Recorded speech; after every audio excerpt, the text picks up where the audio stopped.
Pemirsa, sebulan yang lalu Muhammadiyah telah menetapkan 1 Ramadan 1444 Hijriah jatuh pada 23 Maret 2023.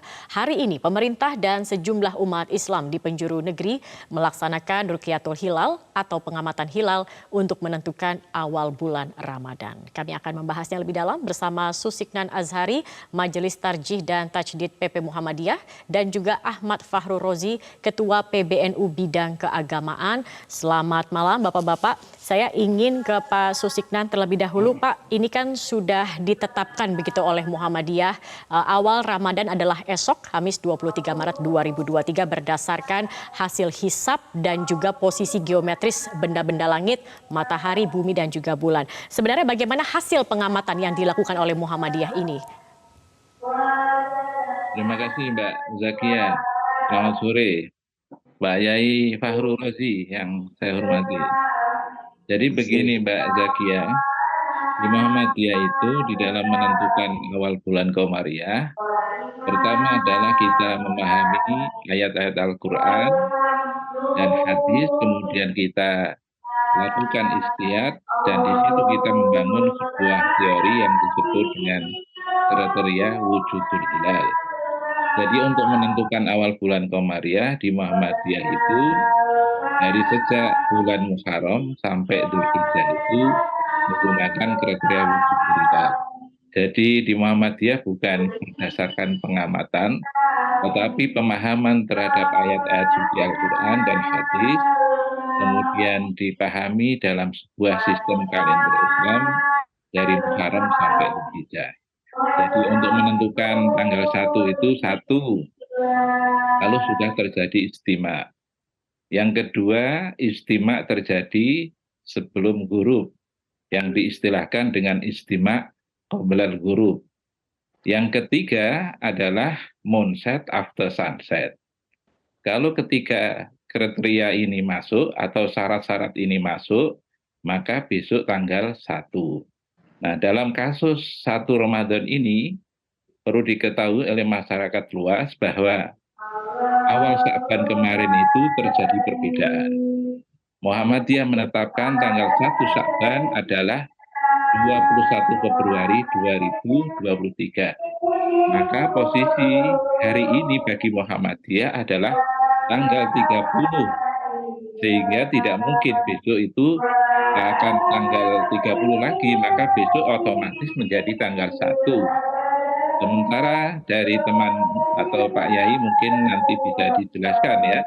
Jadi Muhammadiyah otomatis karena hadis menyatakan 1 bulan itu usianya minimal 29 hari, maksimal 30 hari. Dan hari ini secara hisab adalah sudah masuk pada tanggal 30 Sya'ban. Sehingga dengan demikian, menurut pemahaman Muhammadiyah berdasarkan kriteria wujudul hilal, besok masuk tanggal 1. Demikian Mbak Zakia. Baik. Pak Fahrur mungkin ingin menambahkan, kita memang masih menunggu gitu ya bagaimana kemudian sidang isbat penetapan 1 Ramadan 1444 Hijriah yang masih berlangsung. Tetapi tadi informasi terakhir, ketinggian hilal di seluruh Indonesia ini sudah di atas ufuk, berkisar antara 6 derajat 46,2 menit sampai dengan 8 derajat 43,2 menit. Kalau dari pemantauan PBNU sejauh ini seperti apa Pak Fahrur?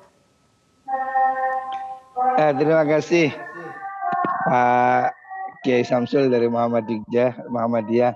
Selamat sore. Pak Kiai Samsul ini, Pak Susiknan. Oh, lagi Pak Susiknan ya. Terima kasih Pak. Terima kasih. Jadi Nahdlatul Ulama memang berbeda ya dengan Muhammadiyah tentang masalah penetapan ini. Jadi sejak lama ya, ini memang masing-masing mempunyai argumentasi. Sementara Muhammadiyah memakai hisab, sedangkan NU selalu memakai ru'yah. Karena ini keputusan Muktamar NU ke-33 di Lirboyo itu kita mensyaratkan harus ru'yah. Walaupun kita punya juga tim falakiyah. Tim falakiyah kita juga memperkirakan besok. Akan tetapi kalau di NU perhitungan hisab itu tidak dijadikan landasan. Hanya untuk sebagai pelengkap ya, bahwasanya hilal mungkin terlihat sehingga kita lakukan ru'yah. Tetapi kalau tidak terlihat, ya maka terpaksa juga kita mengikuti ru'yah, tetap artinya perhitungan itu dikesampingkan. Ini memang berbeda dan saya kira ini sudah terjadi sejak lama ya. Jadi kita sudah masing-masing saya kira saling memahami karena masing-masing juga punya alasan dan punya dasar hukum.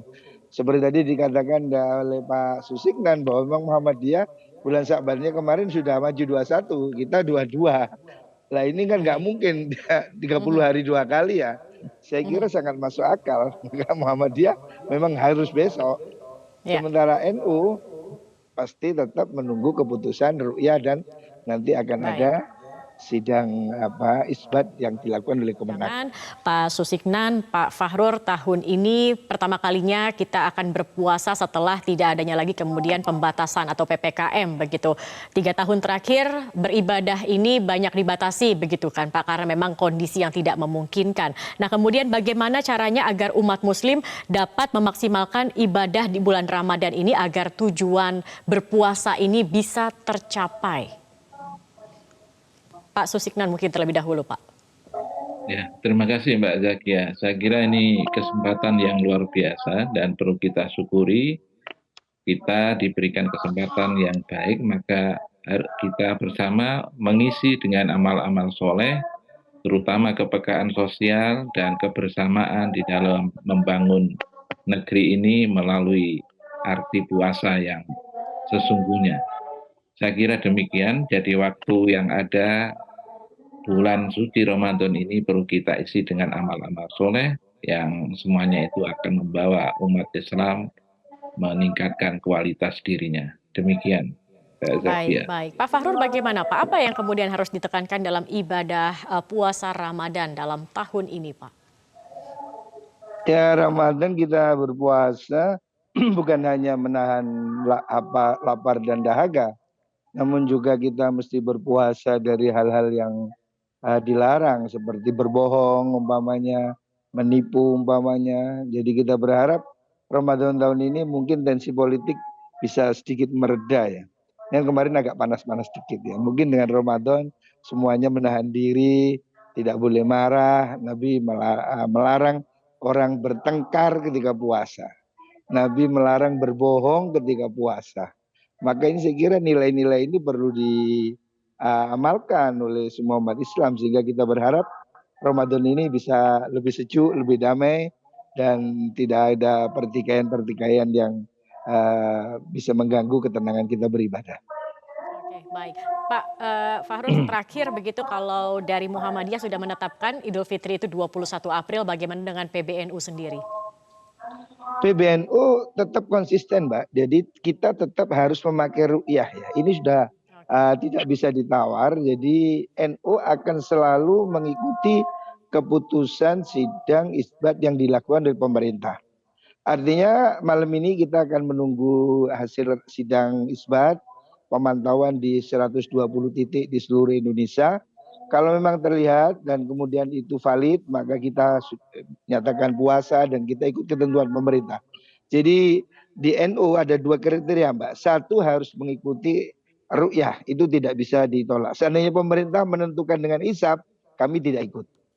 Yang kedua, kalau pemerintah sudah menentukan dengan ru'yah, maka kami tidak punya pilihan lain. Ya. Karena menurut NU yang berhak menetapkan itu adalah pemerintah. Apabila pemerintah sudah menetapkan berdasarkan ru'yah, maka NU tidak punya alasan sedikit pun untuk berbeda dengan keputusan pemerintah.